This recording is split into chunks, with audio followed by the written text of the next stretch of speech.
150 రోజులు సాధించిన ప్రగతి గురించి మన డిప్యూటీ సీఎం గారు కూడా మాట్లాడుతున్నారు. థ్యాంక్ యూ అధ్యక్ష. 150 రోజులు పైన అయిన సందర్భంలో కుటుంబ ప్రభుత్వం ఏం చేసిందని గౌరవ ముఖ్యమంత్రి గారు చాలా అద్భుతంగా తెలియజేశారు. ఈ కష్టం వెనుక ఒకసారి మనం చేసిన విషయాల కంటే కూడా ముందు మనం మాట్లాడుకోవాల్సింది మనం ఏం ఇన్హెరిట్ చేసాం, ఏం వారసత్వంగా వచ్చినాయి ఒకసారి చూస్తే అధ్యక్ష. గుంతలు, శిథిలమైపోయిన రోడ్లు, విచ్చలవిడిగా పెరిగిపోయిన గంజాయి వనాలు, ఇసుక దోపిడీలు, రివర్స్ టెండరింగ్లు, నిర్వీర్యం అయిపోయిన పంచాయతీలు, ఆరోగ్యశ్రీకి ఇవ్వని డబ్బులు,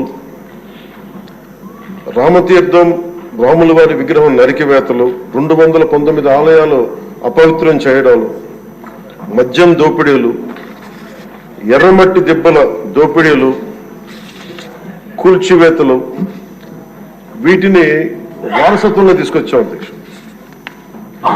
ఆ వారసత్వం మనకి సంక్రమించిన తర్వాత గత ఎన్నికల సమయంలో ఈ వరుస దోపిడీలు, వీరి అరాచకం చూసి ఏ విధంగా దీన్ని రాష్ట్రాన్ని తిరిగి గాడిలో పెట్టాలి అని ప్రతి ఒక్కరి ఆకాంక్ష అధ్యక్ష.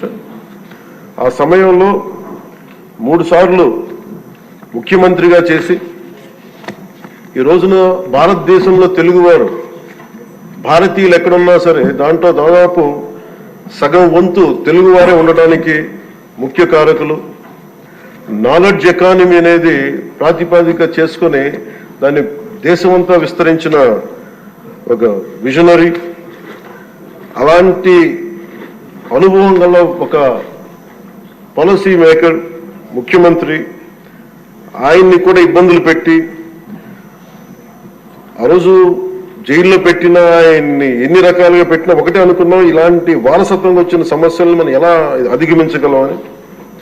ఈ రోజున 150 రోజుల పాలనలో ముఖ్యమంత్రి గారు చెప్పింది, గౌరవ ముఖ్యమంత్రి గారు చెప్పింది చాలా ఉత్సాహం ఇచ్చింది, ఉత్సాహాన్ని నింపింది, భవిష్యత్తు పట్ల విశ్వాసాన్ని తీసుకొచ్చింది. సో మనస్ఫూర్తిగా వారికి నా ధన్యవాదాలు తెలియజేసుకున్నాను అధ్యక్ష. నాకు సంపూర్ణమైన విశ్వాసం ఉంది అధ్యక్ష. ఇది మొన్న మహారాష్ట్రకి వెళ్తే నేను ఆ మాట చెప్తున్నప్పుడు ప్రతిసారి మన రాష్ట్రం మీద చాలా బాధ అనిపించింది. మహారాష్ట్ర $1 ట్రిలియన్ ఎకానమీ అవ్వాలని మనస్ఫూర్తిగా కోరుకుంటున్నానని. నా మనసులో ఇబ్బంది పడింది ఏంటంటే మన రాష్ట్రానికి ఎందుకు అది బలంగా చెప్పలేకపోయాం అనేది. కాకపోతే మనకు వారసత్వం వచ్చిన సమస్యలు కాబట్టి ఆ రోజున చెప్పలేకపోయాను. ఈ రోజు నాకు 150 రోజుల గౌరవ ముఖ్యమంత్రి గారి అనుభవంతో కూడిన ఈ పాలనలో నాకు సంపూర్ణమైన విశ్వాసం ఉంది అధ్యక్ష. ఆంధ్రప్రదేశ్ $1 ట్రిలియన్ ఎకానమీగా అతి త్వరలోనే ఈ 5 సంవత్సరాలు వెళ్తుందని మనసు సంపూర్ణ విశ్వాసం ఉంది. $1 ట్రిలియన్ మన ప్రజలకు అర్థం అవడానికి 7,65,000 కోట్ల ఎకానమీ. గత ప్రభుత్వం మనల్ని ఎకానమీని నిర్వీర్యం చేసింది, ఇబ్బంది పాలు చేసింది, అన్ని రంగాల్లోనూ రాష్ట్ర ప్రభుత్వాన్ని వెనక్కి తీసుకెళ్లిపోయింది. ఈ పరిస్థితుల్లో గౌరవ ముఖ్యమంత్రి గారి అనుభవం, మీ పారదర్శకత, మీ విజనరీ దృష్టి, ఇవన్నీ కూడా మాకు ఈ $1 ట్రిలియన్ ఎకానమీ వైపు పరిగెడుతున్నాయని అన్న దాంట్లో ఏమాత్రం సందేహం లేదు అధ్యక్ష. అలాగే మన గత ప్రభుత్వం చివరికి పాస్బుక్లో కూడా గత ముఖ్యమంత్రి గారి ఫోటోలు పెట్టుకోవడం, అలాగే ఏ పథకాలకైనా సరే కేవలం వారిది పెట్టుకోవడం చాలా ఇబ్బంది కలిగజేసింది అధ్యక్ష. ముఖ్యంగా ముఖ్యమంత్రి గారు వచ్చి, గౌరవ ముఖ్యమంత్రి గారు వచ్చి ఎప్పుడు కూడా ఎవరికి కూడా గుర్తింపు లేనివి, ఆలోచించనివి కూడా వాళ్ళని ముందుకు తీసుకొచ్చి వాళ్ళకి ముఖ్యంగా నేను చెప్తుంది, మొన్న చాలాసార్లు కొన్ని సందర్భాల్లో ముఖ్యమంత్రి గారి దృష్టికి తీసుకెళ్తే ఎల్లాప్రగడ సుబ్బారావు గారి గురించి ఎవరికి తెలియదు అధ్యక్ష, చాలా తక్కువ మందికి తెలుసు. వారి పేరుని నేను ఒక మాట ప్రస్తావించగానే ఆయన దృష్టికి తీసుకురాగానే ఆయనకి పేరు పెట్టడం ఆయన దార్శనికతకి చాలా అర్థం పడుతుంది అధ్యక్ష. ఎందుకంటే ఎవరెవరి పేర్లు నిన్నగాక మొన్న వచ్చిన వ్యక్తి పాస్బుక్లకి పేర్లు ఆయన ఫోటోలు వేసుకునే దాన్ని నిజంగా దేశం కోసం ప్రజల కోసం కాంట్రిబ్యూట్ చేసిన వ్యక్తికి అది గుర్తించడం అనేది మనస్ఫూర్తిగా ముఖ్యమంత్రి గారికి నా ధన్యవాదాలు తెలియజేసుకున్నాను అధ్యక్ష. అలాగే సభలో ఎంతమందికి తెలుసో తెలియదు కానీ పొట్టి శ్రీరాములు గారి నిజమైన బలిదానాన్ని డిసెంబర్లో ఆయన బలిదానం ఉంటుంది, ఆయన చనిపోయారు మన కోసం. ఈరోజు దాన్ని రాష్ట్ర ప్రభుత్వం అధికారం దినంగా దాన్ని జరుపుకోవాలని చెప్పి ముఖ్యమంత్రి గారు మా దృష్టికి తీసుకొచ్చారు. దానికి కూడా వారికి సంపూర్ణ కృతజ్ఞతలు తెలియజేస్తున్నాను. ఈ రాష్ట్రం ఎవరి బలిదానం మీద అయితే ఆధారపడి ఉందో, ఎవరి బలిదానం మీద ఈ రాష్ట్రం వచ్చిందో, అనేక లింగ్విస్టిక్ స్టేట్స్ ఎవరి బలిదానం మీద ఆధారపడి వచ్చిందో ఆ వ్యక్తిని ఈ రాష్ట్రం నిజంగా గుర్తించుకోలేదు. మొట్టమొదటిసారిగా దాన్ని గౌరవ ముఖ్యమంత్రి గారు దాన్ని ముందుకు తీసుకొచ్చి గుర్తించే పరిస్థితిని తీసుకురావడం మనస్ఫూర్తిగా వారికి నా అభినందనలు తెలియజేస్తున్నాను అధ్యక్ష. అలాగే కన్యకా పరమేశ్వరి ఈ ఆవిడ బలిదినాన్ని కూడా అధికార దినోత్సవంగా జరుపుకోవటం నిజంగా వారికి మనస్ఫూర్తిగా నా ధన్యవాదాలు తెలియజేస్తాను అధ్యక్ష. గత కాలంలో ఫస్ట్కి సార్ నేను ఒక ప్రభుత్వ ఉద్యోగి కొడుకుని అధ్యక్ష. మొదటి మాకు ఏదైనా సరే నెల మొదటి రోజున ఉద్యోగాలు మనకి జీతాలు వస్తాయనేది మాకు చిన్నప్పటి నుంచి అలవాటు. అలాంటిది గత ప్రభుత్వ కాలంలో ఏనాడు 1వ తారీఖున జీతాలు పడలేదు, 1వ తారీఖున ఏవి పడలేదు. అలాంటిది 1వ తారీఖున ప్రభుత్వ ఉద్యోగులందరికీ టెన్షన్గా ఆ జీతాలు పట్ల మనస్ఫూర్తిగా ముఖ్యమంత్రి గారికి అభినందనలు తెలియజేస్తాను. అలాగే 64 లక్షల మంది బెనిఫిషరీస్ కి లబ్ధిదారులకి 4,000 చొప్పున వారికి 1000 రూపాయలు పెంచి మరి ఇవ్వడం మనస్ఫూర్తిగా వారికి నా అభినందనలు తెలియజేస్తున్నాను. అది కూడా అందరం వెళ్ళి వారి చేతికి అంటే దీనికి ఏ వ్యవస్థ అవసరం ఉన్న వ్యవస్థని సమర్థవంతంగా వాడుకొని ఇంటికి క్యాష్ చేరవేయటం మనస్ఫూర్తిగా వారికి నా అభినందనలు తెలియజేస్తున్నాను. అలాగే పంచాయత్ డిపార్ట్మెంట్ సంబంధించి 1452 కోట్లు మేము ఇప్పటికి ఖర్చు చేసాం అధ్యక్ష. అలాగే ఇండిపెండెన్స్ డే సెలబ్రేషన్స్ కూడా చాలా ఘనంగా జరుపుకున్నాం, డబ్బులు పెంచి అనేక సందర్భాల్లో తెలియజేశాను. 13,326 గ్రామ పంచాయతీలకి జాతీయ ఉపాధి హామీ పథకం కింద పల్లి పండుగ ద్వారా 4,500 కోట్లు నిధులు విడుదల చేశాం అధ్యక్ష. అలాగే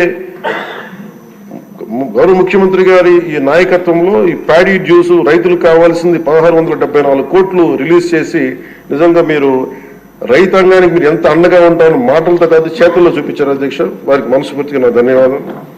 అలాగే ప్రభుత్వానికి మన కేంద్ర ప్రభుత్వానికి ఎంత అండగా ఉంది మోడీ గారి ఆధ్వర్యంలో ఉన్న కేంద్ర ప్రభుత్వం అంటానికి అమరావతికి 15,000 కోట్ల రూపాయలు, పోలవరంకి 12,500 కోట్ల రూపాయలు, రైల్వే ప్రాజెక్ట్స్ దాదాపు 70,000 కోట్ల పైచిలకు, హైవేస్ అయితే దాదాపు ఇప్పటికే 55,000 కోట్ల రూపాయలు ఈరోజు మనకి ఇచ్చారు అధ్యక్ష. దాని పనులు జరుగుతూ ఉన్నాయి.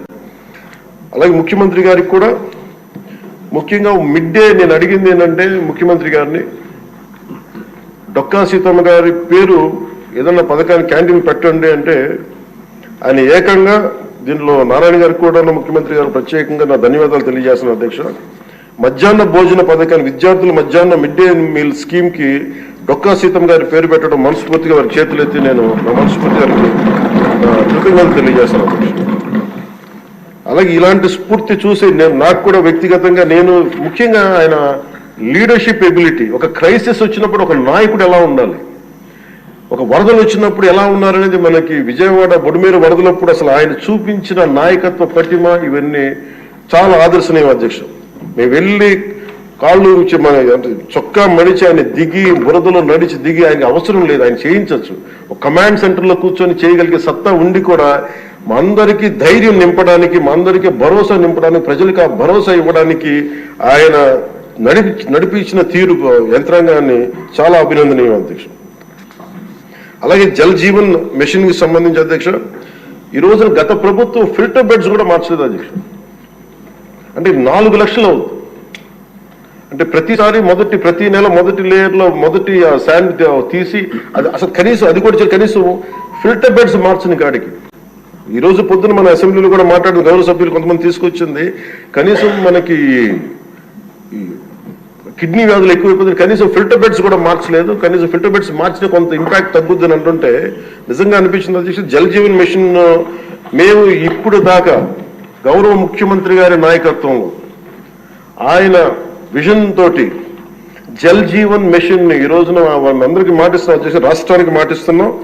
జల్ జీవన్ మిషన్ మన కేంద్రం మనకి గౌరవ ప్రధానమంత్రి గారి ఆశీస్సులతో గౌరవ ముఖ్యమంత్రి చంద్రబాబు గారి నాయకత్వంలో మునిపెన్నడూ లేని విధంగా భారతదేశంలోని ఎప్పుడు కూడా జల్ జీవన్ మిషన్ ఏ స్థాయి ఇది ఒక మౌనంగా చేస్తాం అధ్యక్ష. ఆ మాట మేము అందరం కమిటెడ్ గా ఉన్నాం అధ్యక్ష. అలాగే లా అండ్ ఆర్డర్ కి సంబంధించి లా అండ్ ఆర్డర్ లో 3 IPS ఆఫీసర్స్ ని ఏకకాలంలో సస్పెండ్ చేసిన ఘనత, వాళ్ళు చేసిన తప్పులకి ఆ ధైర్యం కావాలంటే ఆయన అనుభవం చాలా స్పష్టంగా తెలియజేస్తుంది అధ్యక్ష. అలాగే లా అండ్ ఆర్డర్ సంబంధించి ఇంకొకటి గాంజా. గంజాయి వనాలు పెరిగిపోయిన చోట తిరిగి శుద్ధి డ్రోన్స్ ను వాడి గంజాయి అరికట్టడం. ఈ మధ్యలో కూడా మనం ఏ స్థాయికి వచ్చిందని పక్కన ఉన్న వైజాగ్ లో హాస్పిటల్ పక్కన చిన్న చిన్న పిచ్చి మొక్కలు కూడా పెంచేస్తాం. అంత ఇదిగా పెరిగిపోయిన దాన్ని ఉక్కుపాదంతో దాన్ని అణిచేస్తామని చెప్పింది చాలా స్ఫూర్తిదాయకం అధ్యక్ష.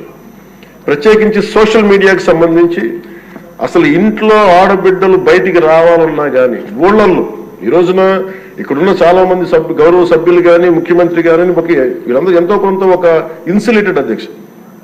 కొంతమంది అధికారులు తెలియచ్చు, లేదంటే మనుషులు ఉండొచ్చు, వీళ్ళు ఉండొచ్చు, కానీ నిజంగా సఫర్ అవుతుంది ఊళ్ళల్లో ఆడపిల్లల అధ్యక్ష.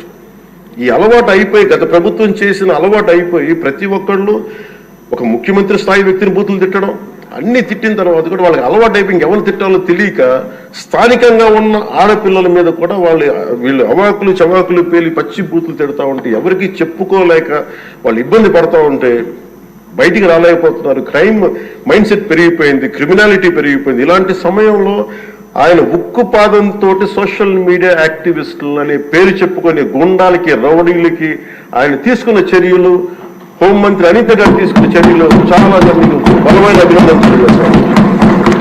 ఇదే కొనసాగాలని కోరుకున్నాను అధ్యక్ష. This should be a continuity of our entire governance. మన అడ్మినిస్ట్రేటివ్ లో ఒక భాగం అవ్వాలి అధ్యక్ష.